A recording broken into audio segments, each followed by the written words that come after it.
اگر آپ کو بہت زیادہ اسٹریس کی وجہ سے یا انزائٹی کی وجہ سے یہ پرابلم آ رہا ہے تو اس میں آپ کو جو ہربس مدد دے سکتی ہیں، اس میں ایک ہے ایشواگنڈا اور دوسری کا نام ہے روڈیولا. تو یہ ہرب آپ ایسی لیں جس کے ساتھ آپ کو ذہنی سکون ملے اور آپ کو انزائٹی یا اسٹریس کا وجہ سے اگر یہ پسینے آ رہے ہیں تو وہ کم ہونا شروع ہو جائیں. ساتھ ہی ساتھ آپ جو ہے الائچی کا استعمال کریں. جو سبز الائچی ہوتی ہے وہ آپ کے اندر گرمی کو متوازن رکھتی ہے. سونف کا آپ ضرور استعمال کریں کیونکہ سونف کے سے آپ کا جو میدا ہے، ہاضمہ آپ کا ٹھیک رہتا ہے اور وہ اس کا اثر بھی جو ہے کافی حد تک ٹھنڈا ہوتا ہے. دھنیے کا، پودینے کا، جس کو میں نے بتایا سبز جو پتوں والی چیزیں ان کا استعمال آپ ضروری کر سکتے ہیں. اس کے علاوہ آپ کو زندگی میں کچھ تبدیلیوں کرنے کی بھی ضرورت ہے. پہلی بات تو یہ ہے کہ آپ اپنے جسم میں جو ہے نا ایسی چیزوں کو ڈالیں مت جس وجہ سے آپ کو پسینے آ رہے ہیں. دوسرا ایک ٹیکنیک ہے جس کو ہم کہتے ہیں ڈرائی برشنگ، یعنی آپ برش لیں اور اس کے ساتھ اپنے جسم کے اوپر لانگ اسٹروکس میں اس برش کو جو ہے نا آپ استعمال کریں، تو اس کو کہتے ہیں ڈرائی برشنگ. اس کے ساتھ اسکن کی ایکسفولیشن ہوتی ہے اور آپ کے اسکن کے جو مسام ہیں وہ کھلتے ہیں، اور اگر آپ کو اسکن کی گلینڈز میں بہت زیادہ سویٹنگ کا مسئلہ ہے تو کافی کم ہونا شروع ہو جاتا ہے. اس کے علاوہ کپڑے آپ ایسے پہنیں جس میں ہوادار کپڑے ہوں، گرم جن کا اثر نہ ہو، وہ زیادہ استعمال کریں. اس کے علاوہ اگر آپ کو اسٹریس ہے تو ٹینشن ختم کرنے کی مشقیں کریں، ایکسرسائز کریں، اور ٹھنڈے شاور آپ ضرور لیں. بار بار آپ کوشش کریں کہ ٹھنڈے شاور کا آپ ضرور استعمال کریں. اگر آپ کا وزن بڑھا ہوا ہے تو وزن کو بھی آپ کو کم کرنا پڑے گا. آخر میں آپ کے ساتھ کچھ ایسی ہومیوپیتھک ریمیڈیز شیئر کرتا ہوں جن کا ہمیں بہت اچھا رزلٹ ملا ہے. میرے پاس 3 ایسی ہومیوپیتھک ریمیڈیز ہیں جن کا میں نے بار بار استعمال اپنے پیشنٹ کو کیا ہے اور جن کو اس طرح کی کنڈیشنز ہوئی ہیں تو کافی فرق پڑا ہے. سب سے پہلی میڈیسن کا نام ہے کیلکیریا کاربونیکم. یہ وہ ایسے لوگ ان کے لیے ہے جن کو ہر وقت پسینے آتے ہیں. ان کو بیٹھے بٹھائے ماتھے پہ بہت زیادہ پسینے آئیں گے، ان کا وزن بعض اوقات آپ نے دیکھا ہوگا بڑا ہوگا، ان کو چاولوں کی بہت زیادہ کریونگ ہوگی. تو ایسی کنڈیشن میں ان کو ہم یہ جو ہے نا گولیوں کی صورت میں دوائی بنا کر دیتے ہیں اور اس کے اوپر پھر اسٹیکر ہم لگا دیتے ہیں ہائپر ہائیڈروسس کا.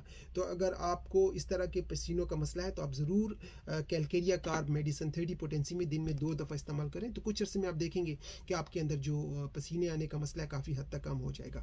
ایک اور میڈیسن جس کو ہم ہومیوپیتھی میں بایو کیمک میڈیسن کے نام سے بھی جانتے ہیں، اس کا نام ہے سائلیشیا. تو اس دوائی کو بھی آپ لیں اور اس کے ساتھ بھی آپ کے جو پسینے آنے کا مسئلہ ہے کافی حد تک بہتر. تو یہ 2 دوائیاں آپ کمبائن کر کے بھی لے سکتے ہیں، یعنی 2 ٹائم سائلیشیا آپ 6x میں لے لیا کریں اور 2 ٹائم ہی آپ یہ ہائپر ہائیڈروسس کی جو کیلکیریا کارب ہے. تو آپ دیکھیں گے اس کے ساتھ آپ کی انزائٹی یا آپ کے اندر جو میٹابولزم کا پرابلم ہے، میدے کا کوئی مسئلہ ہے، کافی حد تک بہتر ہونا شروع ہو جائے گا. اچھا، ایک اور خاص کنڈیشن ہوتی ہے، ہم نے دیکھا ہوگا کچھ ایسے لوگ ہوتے ہیں جو کھانا کھا رہے ہوتے ہیں تو صرف کھانا کھاتے وقت ان کو بہت زیادہ پسینے آتے ہیں. یعنی ہر وقت ان کو پسینے نہیں آتے، صرف کھانا کھاتے وقت ان کے اندر ماتھے کے اوپر، ان کے چہرے کے اوپر جو ہے نا پانی ٹپکنا شروع ہو جاتا ہے. تو اس کنڈیشن میں ایک خاص میڈیسن ہومیوپیتھی کی ہے جو بہت اچھا رزلٹ دیتی ہے، اس کا نام ہے نیٹرمیور. تو آپ اس کنڈیشن میں اگر آپ کو صرف کھانا کھاتے وقت پسینے آتے ہیں تو نیٹرمیور کا استعمال کریں 200 کی پوٹینسی میں دن میں 1 مرتبہ، تو آپ کو کافی فرق پڑے گا.